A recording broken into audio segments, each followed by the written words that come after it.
सभी दर्शकों को मेरा प्यार भरा राधे राधे। एक श्लोक की रामायण के साथ आज की कथा का आगाज करें कि आदो राम तपोवनादि गमनम हत्वा मृगम कांचनम वैदेही हरणम जटायु मरणम श्रीसुग्रीव संभाषणं बाली निर्दलनं समुद्रतरणं लंकापुरी दाहनं पश्चाद्रावणे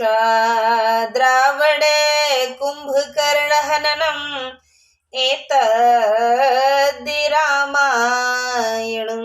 बोलिए सियापति रामचंद्र भगवान की जय। बेहड़ वाली मैया की जय। गुरु भगवान की जय। मेरे माता पिता की जय। जय जय श्री राधे श्याम। साथियों, श्री रामचरितमानस गान का अध्ययन बड़े ही प्यार से हम करते हैं और आप भी उसका आनंद ले पा रहे हैं। मैं देख पाती हूँ व्यूअरों के माध्यम से। आज की कथा 26वें दिन की ओर अग्रसर है। आज 26वां दिन है हमें कथा कहते हुए। जैसे जैसे मेरे पास समय रहता है मैं इसे पढ़ करके आनंदित होती हूँ।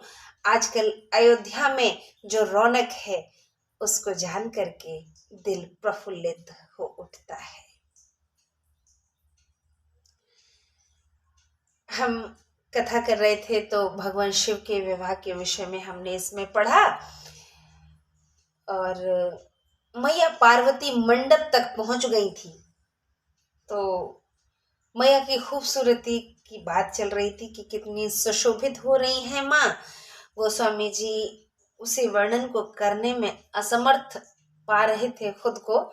तो छंद के माध्यम से क्या कहते हैं तुलसीदास जी जान लेते हैं कि कोटि हूँ बदन नहीं बने बरनत जग जन शोभा महा सकुच ही कहत श्रुति शेष नारद मंद मत तुलसी कहा छवि खान मातु भवानी गवनी मध्य मंडप शिव जहाँ अवलोकि सकहि न सकुच पति पति पद कमल मनो मधु करो तहाँ। देखिए पेज नंबर 108 पर कथा चल रही है। आज की कथा 26वें दिन की कथा का प्रारंभ पेज नंबर 108 यानी 108 से स्टार्ट किया गया। छंद से प्रारंभ किया गया है। इस छंद का हिंदी अनुवाद है जो करोड़ों मुखों से भी नहीं की जा सकती। पार्वती जी की ऐसी शोभा करते वेद शेषनाग और शारदा को भी संकोच होता है। तब मैं मंद बुद्धि तुलसीदास किस गिनती में हूँ। शोभा और सुंदरता की खान भवानी मंडप के बीच पहुंच गई जहां भगवान शिव जी बैठे हुए थे। संकोच के कारण पति के चरण कमलों के दर्शन नहीं कर सकी, परंतु मन रूपी भौरा तो वही था। अर्थात भगवान शिव के पास उनका मन था। उनका मन वही था। हर प्रिया का अपने प्रियतम के पास मन होता है। तो मैया का मन भी अपने प्रियतम के पास ही था। भले ही दर्शन न कर सकी, संकोचवश शर्मा रही थी सबके सामने। दोहा के माध्यम से तुलसीदास जी लिखते हैं कि मुनि अनुशासन गणपति पूज्यो शंभु भवानी को सुने संशय करे जने सुर अनादि जी जान सियापति राम जय जय राम मेरे प्रभु राम जय जय राम। मुनियों की आज्ञा से शिव पार्वती जी ने गणेश का पूजन किया। देवताओं को अनादि जानकर कोई यह सुनकर अपने मन में शंका न करे। देखिए यह एक नई सी चीज निकल कर के सामने आई है। सुना हमने पहले भी था, लेकिन अभी महान ग्रंथ तुलसी श्री रामचरितमानस के माध्यम से मैं पढ़ पा रही हूँ कि मैया पार्वती और महादेव जी ने अपने विवाह पूर्व गणेश जी का पूजन किया है। तो गणेश जी उनके विवाह पूर्व थे। इस विषय में इस शंका को भी दूर करेंगे, जानेंगे, और किसी वीडियो में हम अवश्य ही बताने की पूरी कोशिश करेंगे। मैं जल्द से जल्द भगवान शिव के विवाह से पूर्व माँ पार्वती के साथ जो विवाह हुआ उससे पूर्व भगवान गणेश थे या नहीं, इस विषय में जल्द ही अति शीघ्र एक वीडियो अपलोड करूंगी, लेकिन पहले पूरी छानबीन कर लूंगी तत्पश्चात। तो यहाँ भगवान शिव और मैया पार्वती जी ने गणेश जी का पूजन किया है। देवताओं को अनादि जानकर कोई ये सुनकर मन में शंका ना करे, ऐसा तुलसीदास जी कहते हैं कि जैसे विवाह के विधि श्रुति गाई, महामुनि न सो सब करवाई। गही गिरी से कुश कन्या पानी, भवै समर्पी जाने भवानी। विवाह की जैसी विधि वेद में कही है, महामुनियों ने वह सब करवाई। तब हिमवान ने कुश लेकर कन्या का हाथ पकड़कर उन्हें भवानी जानकर शिव जी को दान कर दिया है। ऐसे दान दिया जाता है बेटी का। मैया पार्वती को राजा हेमंचल ने भगवान शिव को दान में दे दिया है। हर कन्या अपने पिता के द्वारा दान में दी जाती है। कि बेटियों वाले पिता बड़े ही दानी होते हैं। इनके सरीखा मुझे कोई दूसरा दानी नजर नहीं आता है। और मुझे क्या, मैंने जितनी भी अब तक बातें सुनी हैं उनमें मैंने यही पाया है कि कन्या के पिता सरीखा कोई दूसरा दानी नहीं, और कन्या का पिता जो है, कन्या के माता पिता जो है, उनके समान कोई अन्य दंपति नहीं, अन्य माता पिता नहीं। महान है वो माता पिता जिन्हें कन्या प्राप्त हुई है।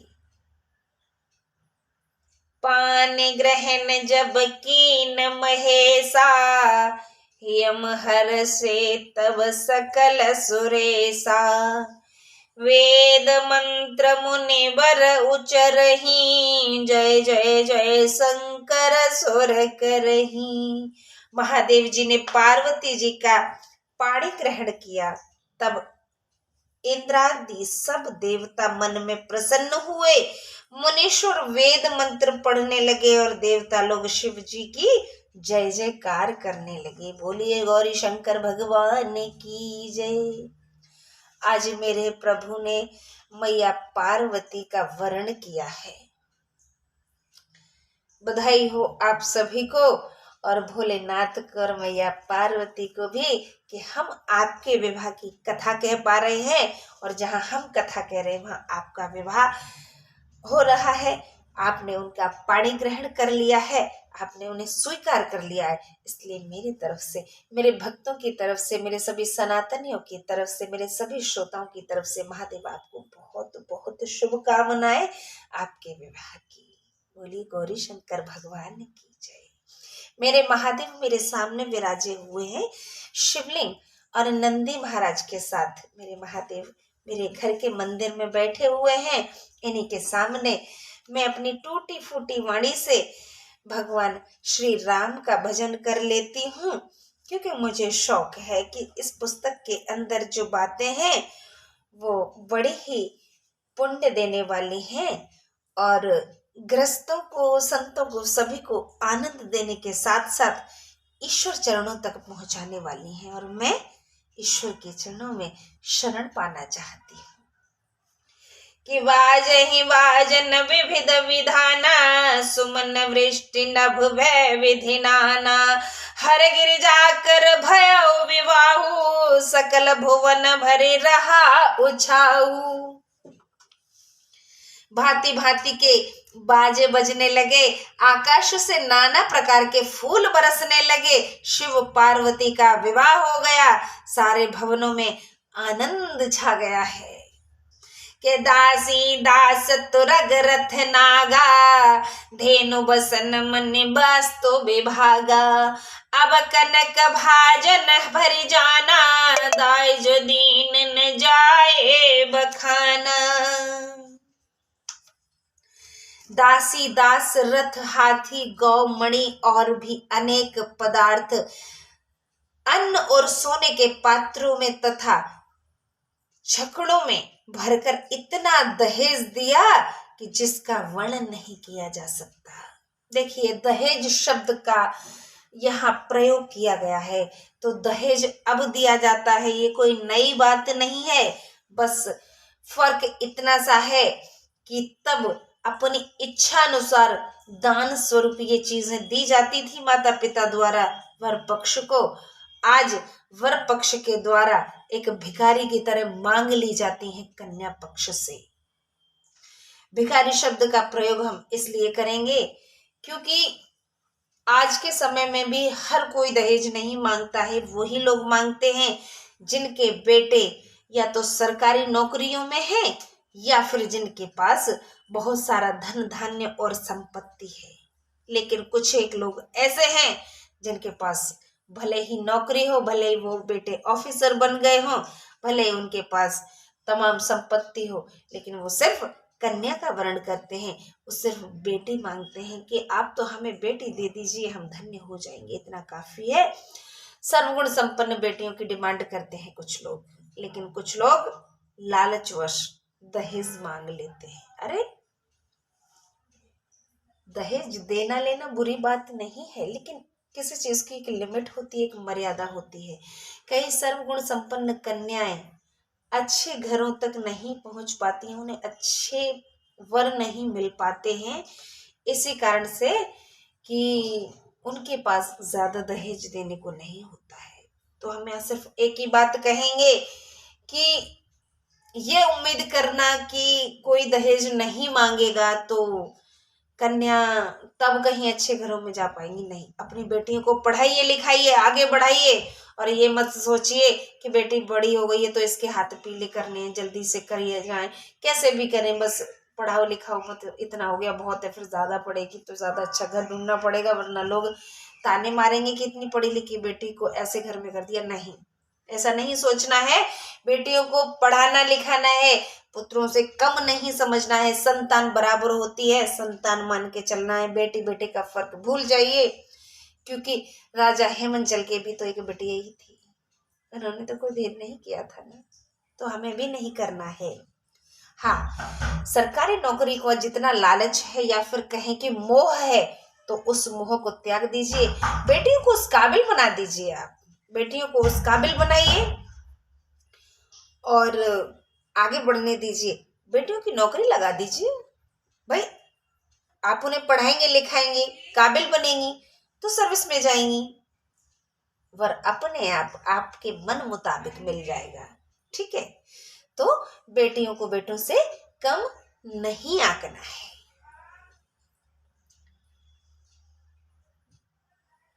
तमाम वस्तुएं भेंट करने के बाद पुत्री को विदा करने की तैयारी है। दाइज दियो बहु भांति पुनि कर जोर हिम भूधर कहो, का देव पूरन काम शंकर चरण पंकज गहि रयो। शिवम कृपा सागर ससुर कर संतोष सब भांति कियो, पुनि गहे पद पाथोज मैना प्रेम परिपूर्ण हियो। भांति भांति का दहेज दिया, फिर हाथ जोड़कर हिमवान ने कहा, हे शंकर, आप पूर्ण काम हैं, मैं आपको क्या दे सकता हूँ। इस प्रकार कहकर शिव जी के चरण पकड़ लिए। तब कृपा के समुद्र शिव जी ने ससुर को सब भांति से संतोष दिया। फिर रानी मैया ने प्रेम से परिपूर्ण हृदय से शिव जी के चरण छुए और कहा कि नाथ उमा मम प्राण सम ग्रह की करी करे हो, क्षमे हो सकल अपराध अब होए प्रसन्न वरुदेव सियापति राम। जय जय राम अवधपति राम, जय जय राम। हे नाथ, उमा मुझे प्राणों के समान प्यारी हैं, इन्हें अपने घर की दासी बनाइएगा और इसके सब अपराध क्षमा करिएगा। प्रसन्न होकर मुझे यही वर दीजिएगा। मैया आज प्रार्थना कर रही है अपने दामाद से, बिटिया मुझे प्राणों से बहुत प्यारी है प्रभु, अपने चरणों में से स्थान दें और इसकी हर गलती को माफ कर दे। मेरे भाइयों से मैं अनुरोध करूंगी कि अपनी पत्नियों से अगर कुछ गलतियां हो जाती हैं तो उनसे मुंह ना मोड़े, नाराज ना हो। अलग होने की बात तो दूर की है, नाराज भी मत होइए, क्षमा कर दीजिए, उन्हें समझाइए बुझाइए, अपने घर आंगन में ढालने की कोशिश कीजिए, लेकिन उन बहनों से नाराज मत होइए, उन्हें अपने से दूर मत कीजिए। शादी के बाद कन्या जब आती है पति के घर तो बहुत सारे सपने और अरमान लेकर के आती है और उसे आपको खफा नहीं होना है। मैया समझा रही हैं, महादेव जी को समझा तो क्या सकती हैं, सिर्फ प्रार्थना कर रही हैं के बहु बेदे शंभु सासु समझाई, गवनी भवन चरण से रुनाई। जननी उमा बोल तब लीनी, उछंग सुंदर सीख दीनी। शिवजी ने बहुत प्रकार से सास को समझाया, वह चरणों में सिर नवाकर घर चली गई। फिर माता ने पार्वती को बुला लिया और गोद में लेकर सुंदर सीख दी कि करे हो सदा शंकर पद पूजा, नारी धर्म मति देव न दूजा। बचन कहत भरे लोचन वारी, बहुरे लाए उरलीन कुम्हारी। तुम सदा शंकर जी के चरणों की पूजा करना, यही स्त्री का धर्म है। उसको पति के सिवाय दूसरा देवता नहीं है। वह वचन कहते कहते आंखों से आंसू भर आए और उन्होंने कन्या को छाती से लगा लिया। देखिए, हर मैया अपनी बेटी को समझाती है कि पति के सिवाय उसके लिए कोई दूसरा देवता नहीं होना चाहिए। पहला देवता, पहला भगवान अगर कोई है पत्नी के लिए तो वो उसका खुद का पति है। लेकिन ध्यान रहे, स्मरण रहे आप सभी को कि पति को ऐसा बनना पड़ेगा, पति को पहले ऐसा बनना पड़ेगा कि वो आपको अपना भगवान मान सके। तो अपने कर्मों को थोड़ा ठीक ठाक रखिए। आगे बढ़ते हैं कि कतवेद श्री नारे जग माही, पराधीन सपने सुख नाही। मैं अति प्रेम विकल महतारी, धीर जुकीन कुसमय विचारी। ब्रह्मा ने जगत में स्त्री को क्यों रचा? पराधीन को सपने में भी सुख नहीं मिलता। प्रेम के कारण पार्वती जी की माता बहुत व्याकुल हो गई, परंतु कुछ समय विचार कर धीरज धारण कर लिया है। ये तो रीति है, इसमें ज्यादा सोचना समझना नहीं है, बस ये संसार की रीति है। बिटिया अपने घर में जन्म लेती है माता पिता के में और फिर पति के घरों से जाना ही रहता है।